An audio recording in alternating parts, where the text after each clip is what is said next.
নিজের পরিবারের সাথে যেমন ভালো মন্দ শেয়ার করি, সেরকম এটাও তো আমার একটা এক্সটেন্ডেড ফ্যামিলি, মানে তোমরা, যাদের সাথে আমি আমার শুধু ভালোটাই শেয়ার করব, কিন্তু কিছু খারাপ হলে সেটা শেয়ার করব না, সেটা স্কিপ করে যাব। এটা কি কখনো হয়? একদমই হওয়া উচিত না। তো আজকের এই ভিডিওটা জাস্ট দেখতে থাকো।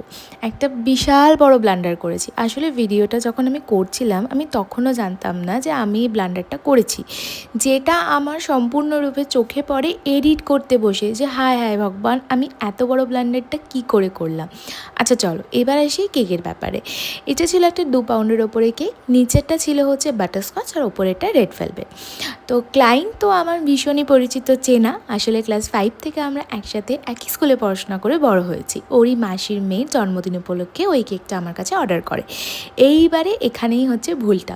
দেখো আমার কিন্তু পুরো ডেকোরেশনটা কমপ্লিট হয়ে গেছে, কিন্তু এখানেই আমি করেছি হচ্ছে মস্ত বড় ব্লান্ডার। আমি ফোনের ক্যামেরাটাই অন করতে ভুলে গেছিলাম। আজকের মতো